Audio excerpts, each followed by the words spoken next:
дар вилояти Суғд рӯзи байналмилалии ҳифзи муҳити зистро бо шукӯҳ таҷлил намуданд. Ба ин муносибат дар назди театри давлатии масаҳка мусиқӣ ба номи Камоли Хуҷандӣ чорабинии калон баргузор шуд, ки доираи васеи дӯстдорони табиатро сарҷамъ овард. Муовини раиси вилояти Суғд Зариф Мирдадо номаи шодбошии раиси вилоятро ба муносибати рӯзи байналмилалии ҳифзи муҳити зист қироат кард.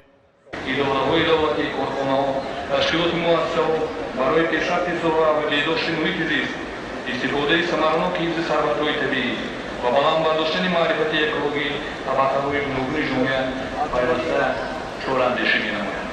اطمینان کامل دارم که ساکنان ولایت طبیعت ناتکرار بی‌اشتباهی وطن عزیزمان را حفظ نمودند و این وسیله در بهداشت محیط زیست موقع فعال شوندگی خویش را نشان می‌دهند. با چنین نیازهای بار دیگر کارمندان سوها و تمام دوستداران طبیعت ولایت را با روز بین‌المللی محیط زیست تبریک و مبارکباد گفته در ادامه اقدام‌های نجیب پیروزی و موفقیت‌ها و زندگی شایسته دونشاد آرزو می‌نمایم.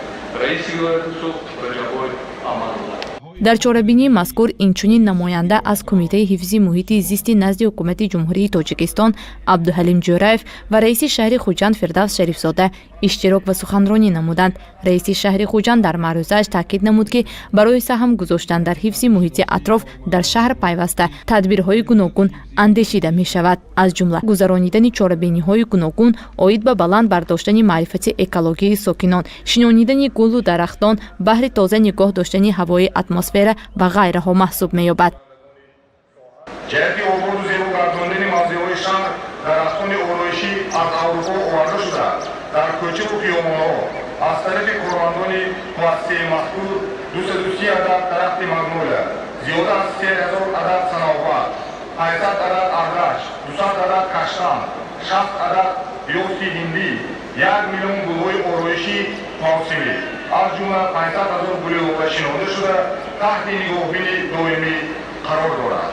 5 июни соли 1972 дар шаҳри Стокгolmi Шветсия аввалин конференсияи Созмони Милали Муттаҳид оид ба ҳифзи муҳити зист баргузор гардида буд.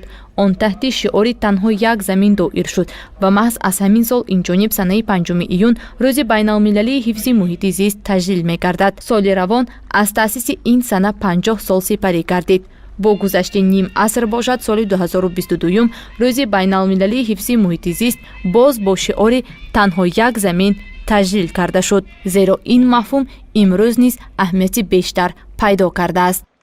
таҷлили муҳити зист яъне 5 июн моро водор месозад, ки боз ҳам барои ободонӣ, барои ҳифзи муҳити зист боз нахстар хизмат намоянд ва ҳамаро водор месозанд, ки боз нахстар ба ҳифзи муҳити зист нахстар аҳамият диҳанд.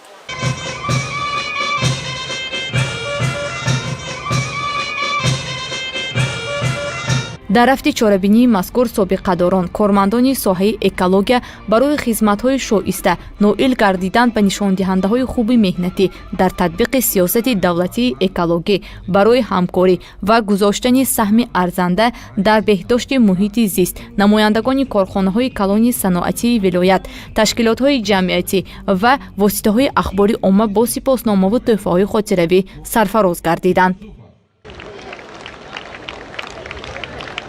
سرمحرری تلویزیون 7 ستاره اوغلای رجبова.